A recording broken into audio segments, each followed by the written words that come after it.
Party people, Tony Rowe here. Let's talk World Championship openings so far.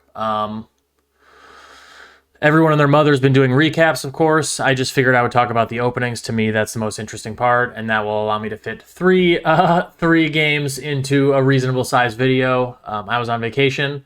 Okay, so yeah, first couple things. We haven't seen any of the stuff that the players are known for. We had game two, Nepo was white or black. We did not see a Grunfeld. He's almost played exclusively the Grunfeld his entire career, and he didn't play it against Magnus. No surprise there. When you're going into a match, you could expect that Carlsen probably had three ideas against the Grunfeld just in case. And similarly as black, we haven't seen any of the slower Ruy Lopez's like Carlsen's known for. Carlsen mixes up his openings more than Nepo does, so he's like less consistent overall, but he's known for like the Breyer, for instance. He plays e5 pretty consistently, and we've just seen him offering the Marshall Gambit, which is somewhat unsurprising given that Jan Gustafsson is in his corner, but also it's a great match weapon. I mean, it's very drawish, and if you just want to have solid lines for black and not be risk a lot, then the Marshall makes a lot of sense. We kind of saw the same thing with the Svechnikov a couple times in relatively recent World Championship matches. The openings that are really sharp for black are almost easiest to analyze and easiest to prepare, and they don't leave a lot of tension. Like, they fizzle more quickly. And so if you're looking to draw as black, yeah, not surprisingly, those are good weapons. Okay, well, let's move into the games. There are some other thoughts I kind of have overall, but let's get into the games. So game one, Nepo was white, and unsurprisingly, he goes e4. Nepo is pretty much exclusively an e4 player. He does not really dabble all that much in d4 at all. Every once in a while, he'll play the English. Carlsen, unsurprisingly, goes e5. It's probably legitimately the best move in chess, but he also plays it a lot, and it's just super hard to break down. And if you're looking for a reliable weapon as black in a world championship match, look no further. Knight f3, knight c6, and Nepo goes very classical with the Ruy Lopez. And this is kind of almost Nepo's strategy, like, of the match so far. Game one, game two, and game three, Nepo's just walking straight down like the classical main lines of anything he plays, and he just lets Carlsen pretty much deviate first. So Nepo's trying to like kind of play the best, most theoretical moves, and Carlsen usually is the one who's like deviating early with some good alternative, which, by the way, I like as a match strategy. So we kind of, first of all, thank God there wasn't a Berlin. Like, you know, the we could have easily had another world championship that started like this. And if you thought people were bitching on Reddit already, it would only get worse if this happened again. But so bishop a4, knight f6, castles, bishop e7, rook e1. Now white is legitimately threatening to take here and go here. Black goes b5, bishop b3, and then instead of Carlsen's, I would say, more habitual d6 and going for, like, you know, more positional sort of slower Chigorin style, he goes castles, which offers up the Marshall Gambit. I have pretty more extensive opening notes in the study, which will be linked down below, but I'm just going to try and keep things a little bit brief. Yeah, offering up the Marshall. The point of the Marshall is that after c3, black can break in the center with d5, offering up this e-pawn. After e takes d5, knight takes d5, knight takes e5, knight takes e5, knight takes e5, rook takes e5, threatening to take on d5, c6. And basically, black is going to go d6, the queen is going to swing somewhere over to the queen side, f6, h4, the bishop can come to f5, g4, h3 even, and after d4 or d3, black has pretty significant counterplay.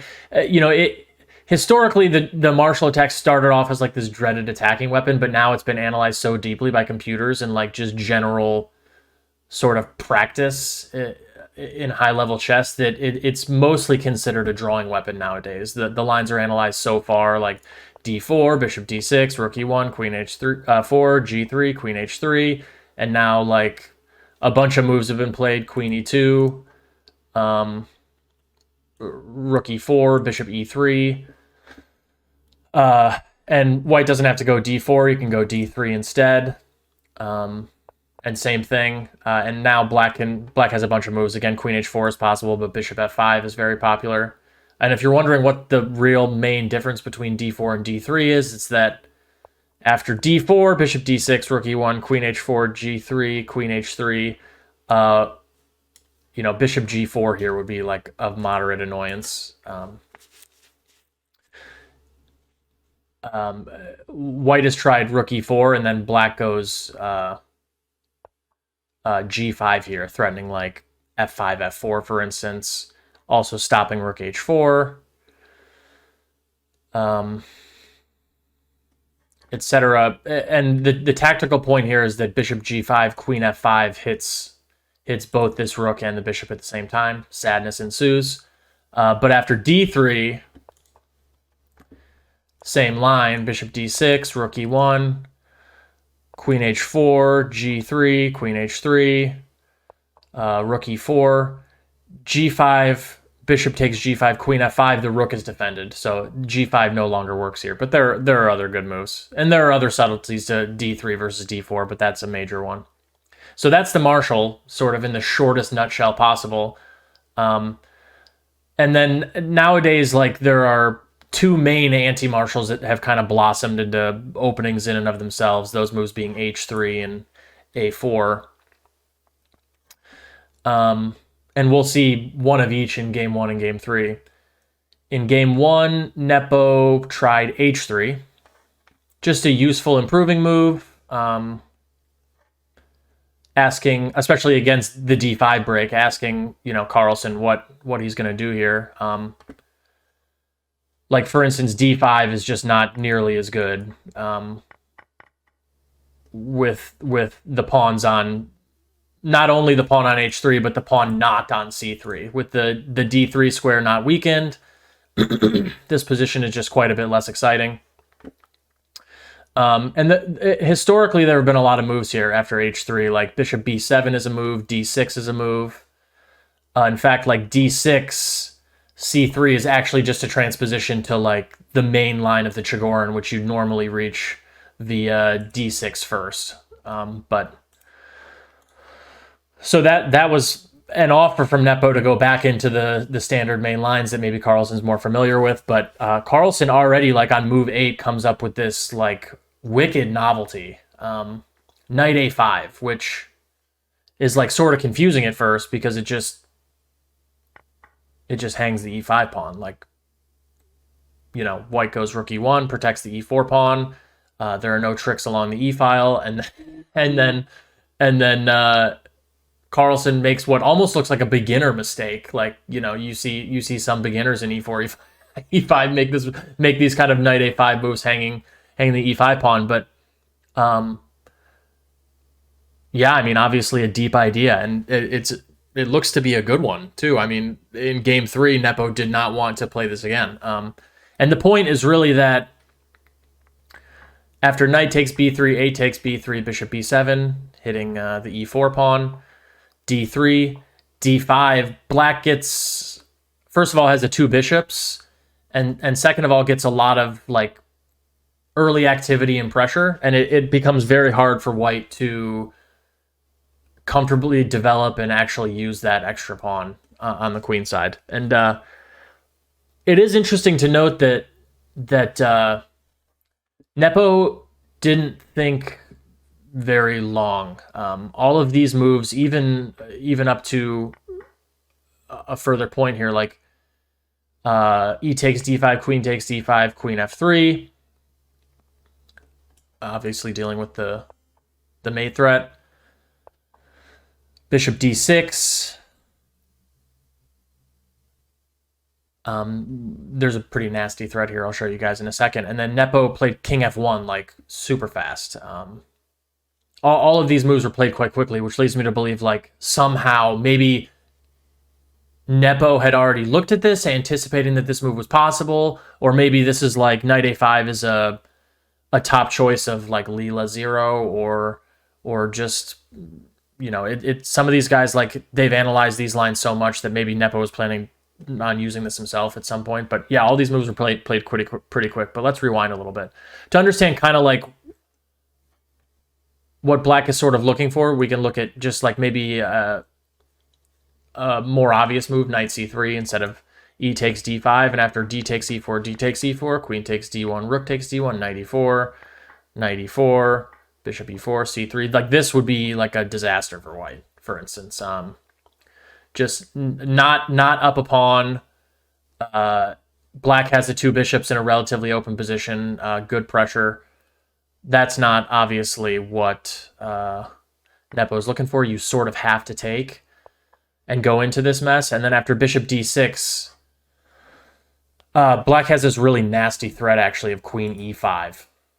Discovering an attack on the queen from behind his own queen, and also threatening like queen h2 or queen takes e1 at the same time. Like, for instance, knight c3 actually loses to queen takes e5. If queen takes b7, queen e1 is mate, so white has to play rook e5, and then bishop takes f3 is just winning for black.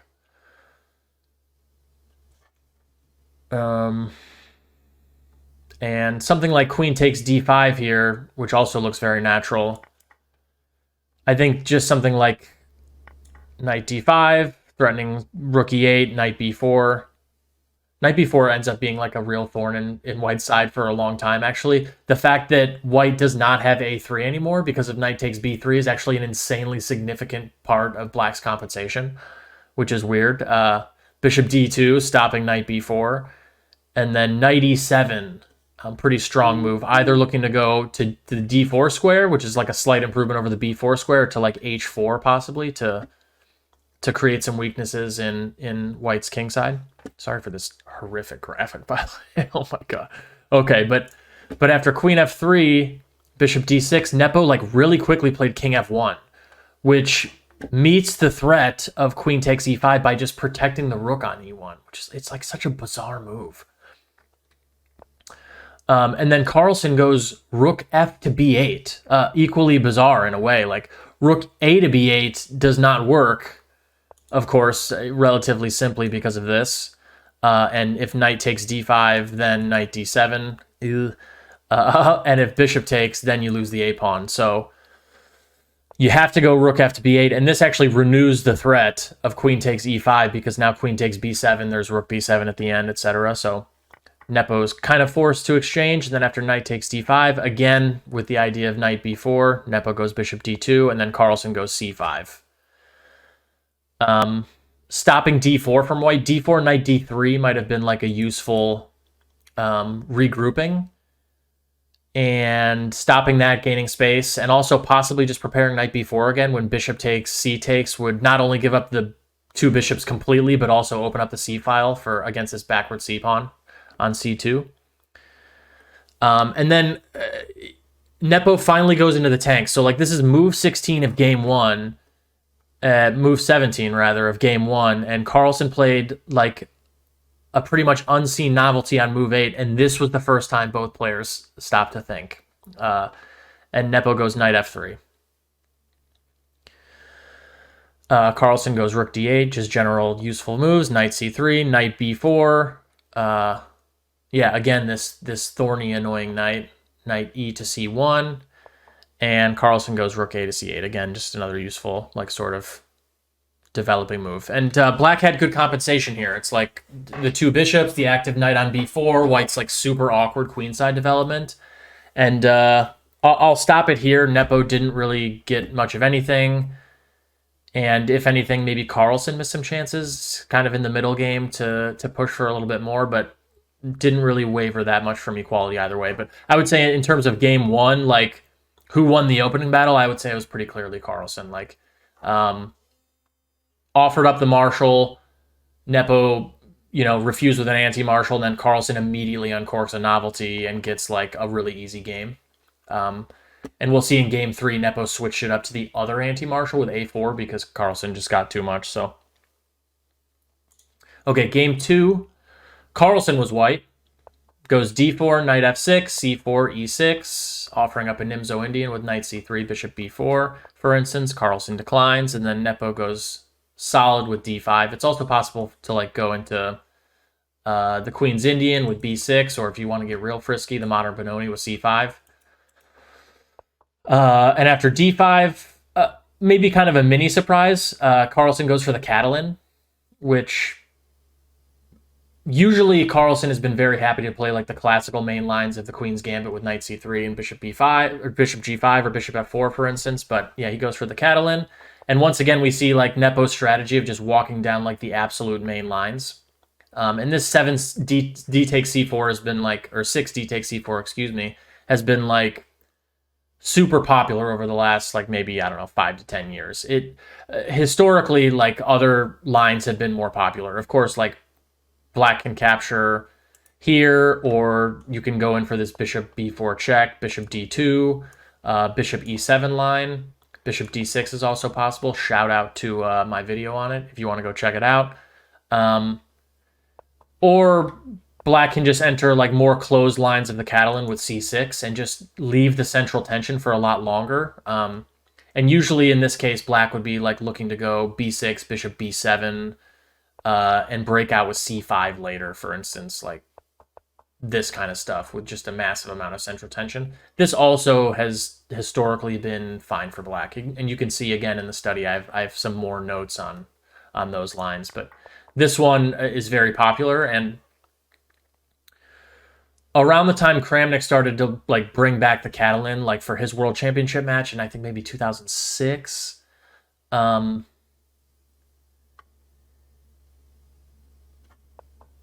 it used to be that like after it used to be pretty much everyone like ubiquitously played a6, and it started off that Kramnik was allowing like queen c4 and then b5, which is Black's point. When he's in time, because of the threat on the queen, Black's in time to neutralize the long diagonal with bishop b7, and he does have some problems, for instance, like with this backward c pawn and getting in c5. You even see the bishop come to a5 in some of these lines. But in general, I think Black has mostly worked out his problems in this line for now, anyway. Openings are kind of like cyclical, and so like recently after a6, everyone has been going a4.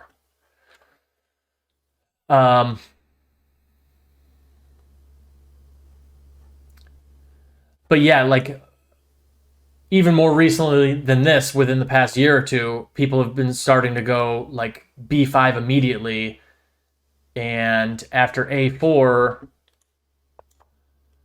it used to be that like b4 was just the only move, and it's kind of tricky for Black to defend after knight fd2, threatening on a8. c6, knight c4, queen d4, rook d1, queen c5, bishop e3, queen h5, and the line goes on: knight bd2, knight g4, knight f3, takes, a5, knight d4. A bunch of games have seen this position, and Black is under some pressure here. And again, check my notes for other stuff. But after queen c2, b5, a4, people have recently started to figure out that you can just go bishop b7. And after a takes b5, you can actually go like almost like reminiscent of the Benko Gambit. You can just go a6. The point being b takes a6, knight takes a6, queen d4, bishop d5, queen d3, knight b4 is actually like pretty annoying for white. And so I think probably Nepo had worked out a4, bishop b7 like pretty far, and perhaps Carlsen had too, because Carlsen instead decided to go with like another really relatively unknown move in knight e5, attacking the rook on a8 right away and not trying to chip away until at least a move later. And now, yeah, Black has to go either knight d5 or c6 pretty much. They're very similar and can even transpose to each other. Nepo goes c6, Carlsen goes a4, and then Nepo goes knight d5. it's hard to find another way to deal with both the dual threat of a takes b5. Remember, black can't take back with c takes b5 because of bishop takes a8. And also knight c6. Like, if we go back, some of you guys might be wondering, like, why not knight c6? And it is possible, like, knight c6, knight takes c6, bishop takes c6, rook b8. But the rook protects the b pawn, and even after a4, black can just very simply go, like, something like this and keep the b pawn, keep his pawn structure intact, and he's not really worse. So the game kind of fizzles. Knight takes c6, gets the pawn back, but it's kind of lame.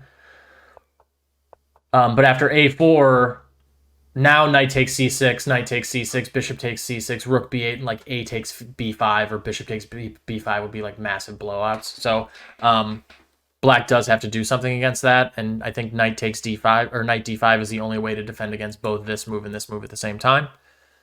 Knight c3, building up the pressure again. Like a6 doesn't help because a takes b5 and the a pawn is pinned to the rook here, and so black is sort of compelled to go f6. It is possible to go b4 here, and it's a very reasonable move. For instance, b4, knight e4, bishop a6, just something to consider. And then like after this, b3, rook c8. I think one or two games have gone this way. Black's not hugely worse, if worse at all. It's a complicated game, so it is possible. But yeah, this idea of f6, knight f3, queen d7 is also possible, which is what Nepo played in the game. And after e4, knight b4, queen e2, knight d3. This was actually Carlsen's first think of the game. So like Nepo had kind of been slowly burning time. I'm trying to see here if I have in my notes the time usage. It doesn't look like it.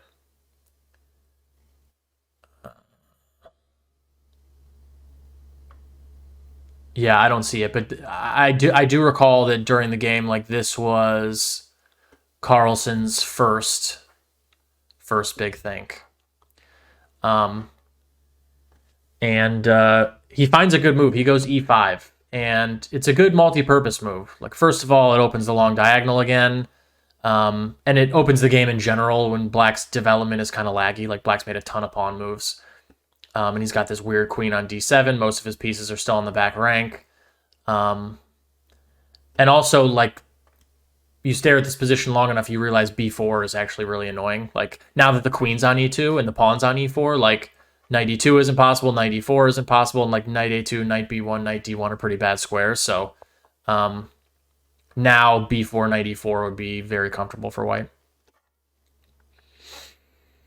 Nepo goes bishop b7, natural, and Carlsen further opens up the game with e takes f6, bishop takes f6, knight e4. Nepo goes knight a6. Again, he's just got to develop. Guarding the c5 square, for instance. And here's where Carlsen kind of like starts to lose the thread. There are like reasonable tries here, like knight takes f6 check, g takes f6, bishop h6, and then like knight e1 is reasonable, just trying to trade off this knight, build up pressure against the e6 pawn. It's also like pretty reasonable in my opinion to just go bishop e3, and maybe after bishop e3, white is threatening to go b4 or b3 rather. Before, if you just go b3 immediately, maybe knight takes c1, rook takes c1, you can take on b3, but Carlsen goes knight e5. And actually, it's pretty funny if you guys can find this, if you haven't seen it already, you can look up the video feed, or like it's on Twitter, of Nepomniachtchi's face when Carlsen goes knight e5. Like, I think he had looked at this move and pretty clearly determined he didn't think it was dangerous. He thought it was bad, and then when Carlsen played it anyway, he was kind of confused. Yeah, and bishop e5, just a good move. Like, first of all, well, do note that knight e5 is very bad because of something like this, and yeah, at the very least, e6 is hanging, but also like stuff starts to look pretty real on the king side pretty fast here. This is kind of a bloodbath. Black is almost forced to go bishop e5, but after knight a to c5, it starts looking pretty scary for Carlsen. Knight a4 is possible, knight b3, all the knights are getting in. And it's actually not possible to keep an exchange here because of this double attack on all three of these or in all three of these ways at the same time. Carlsen's forced to sack an exchange, and he goes wrong with rook b1 pretty much immediately. It was better to go bishop e3 again. Like it's easy for me to sit back with Stockfish and go like, oh yeah, Carlsen should have done this, Carlsen should have done that, but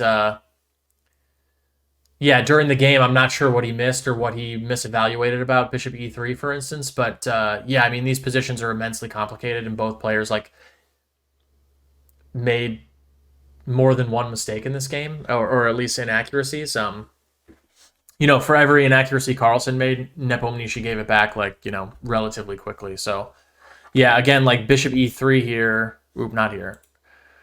Knight b3. Yeah, and bishop e3 here was better.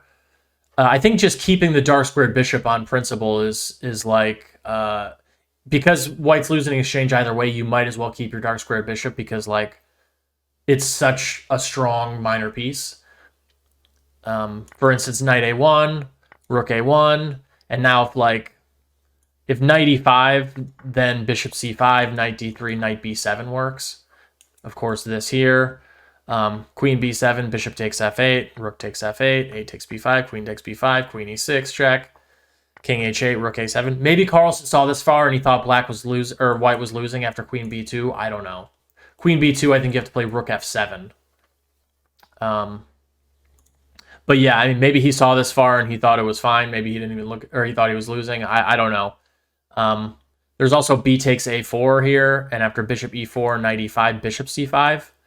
Or sorry, queen h5 first, knight g6, bishop c5.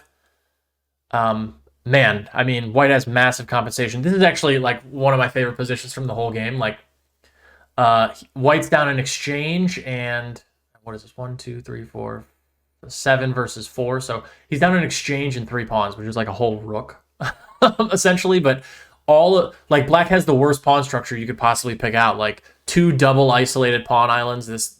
They're split every single which way, doubled every which way. Probably 2 pawns to 3 pawns are dropping off immediately. Like, this one's hanging, this one's hanging, this one's hanging.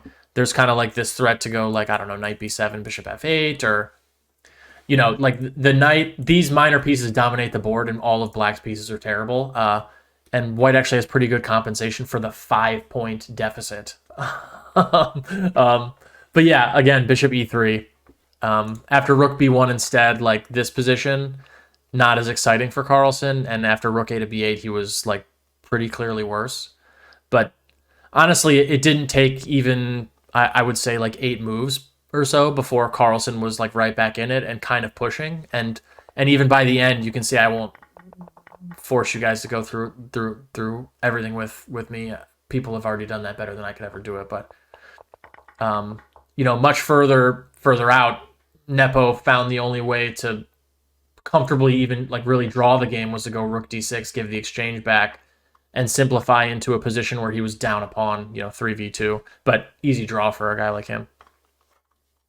So that was game 2. Again, like hard to say who's in the driver's seat in this game. I think Carlsen is probably going to have a hard time with the Catalan in the future. I wouldn't expect him to play it again. Let's put it that way. But this idea of 8 knight e5 got Nepo to think anyway. Tough game for both sides. Shaky game from both sides too. Game 3, again, like Nepo goes back to e4 is like his baby, his only move, and again plays like straight down the classical main lines into this Ruy Lopez. Carlsen offers up the Marshall, and Nepo goes 8a4 instead, building up tension against this sort of like advanced pawn on the queen side. Carlsen goes bishop b7. Again, you have to deal with the threat of like this pin. You can go b4, also a very reasonable move, but Carlsen maintains the tension with bishop b7. To me, this move is more natural. And white goes d3. And if you're not like hip to this position, it's at least for me, it's a little bit weird that white has to go d3. But again, c3 almost allows like an improved Marshall after d5. The point being is that like the insertion of a4 and bishop b7 actually greatly favors black when you're talking about like activity in an open position, unsurprisingly. So like something like this, now with basically black has bishop on the log diagonal for free, knight f4 is just winning immediately. Hitting g2 and something like f3, knight d3. Again, you can see why it's so significant that white has played c3. Black waits for that before going for like this Marshall style counterplay. And yeah, like, I don't know, rook e2, bishop c5, king f1, queen h4, death. So white sort of has to go d3, dealing with like possible pressure on e4 right away and just getting ready to develop either, you know, something like this, something like this, something like this. Carlsen goes d6, which, contrary to game one, actually sort of prepares knight a5 by protecting the e5 pawn. And Nepo goes knight b to d2, simple development. And again, like Carlsen chooses this strategy, he goes rook e8, choosing the strategy of like deviating early. So this is the fourth most popular move in the, at least in the Lichess database. And the more classical, like knight a5, bishop a2, c5 has been played like hundreds, 300, 400 times. Rook e8 has been played in total 34 times. Offering a draw sort of silently via knight g5, rook f8, knight f3, rook e8, maybe some games going on. But yeah, we reached kind of like this Zaitsev style, slow Zaitsev style position after like knight f1, h6, stopping knight g5, just a general useful move. Bishop d2. So white continues the development, but now given that black has kind of refused to go knight a5, bishop a2, c5 in like sort of classic Roy Lopez fashion, white just decides to stop it with bishop d2. Bishop f8, again, like useful move. Black is sort of playing useful moves, waiting for d5 to be good, essentially.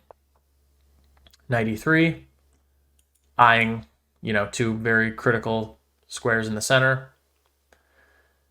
Knight e7, and white goes c4. And like, if you haven't seen these positions before, this move is like, I don't know, for me, it's like a little disconcerting anyway. It's like, it builds up tension on the queen side, and basically it's hard for black to, c6 is kind of ugly. It's hard for black to avoid capturing. Capturing this way, I think, is worse. It exposes this weak pawn along the a file. It leaves white with one pawn island versus black, who has this shattered sort of queen side.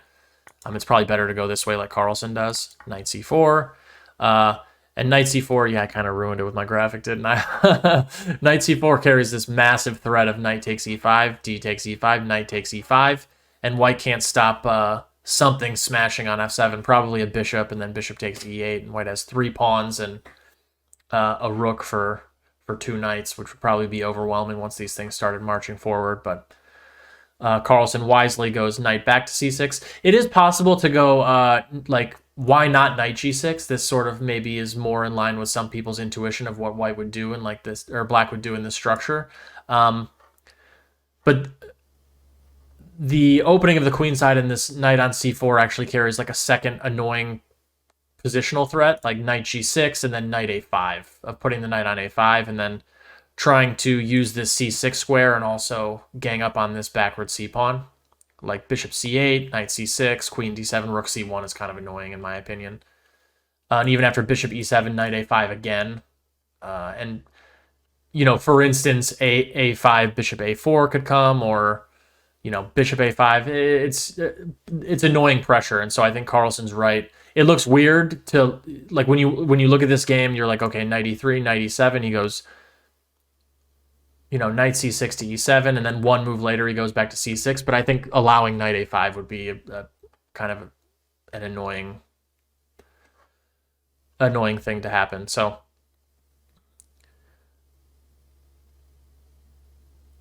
yeah, rook c1 and a5, and a5 is like a very committal move. And when I saw this game live, I was like a little bit surprised. I don't want to say suspicious, because I trust Magnus more than me with my positional judgment, but like putting your pawn on a5, it's kind of blockaded by its very nature and sort of attacked, and you're kind of committing a lot of your pieces to babysitting this weakness for a while. Notice that there's like no pressure on the corresponding pawn from white. So I was a little bit surprised by this move, but Stockfish confirms that this is the best move, and I think this game confirms that it's not that big of a deal. So yeah, more power to him. I mean, dang.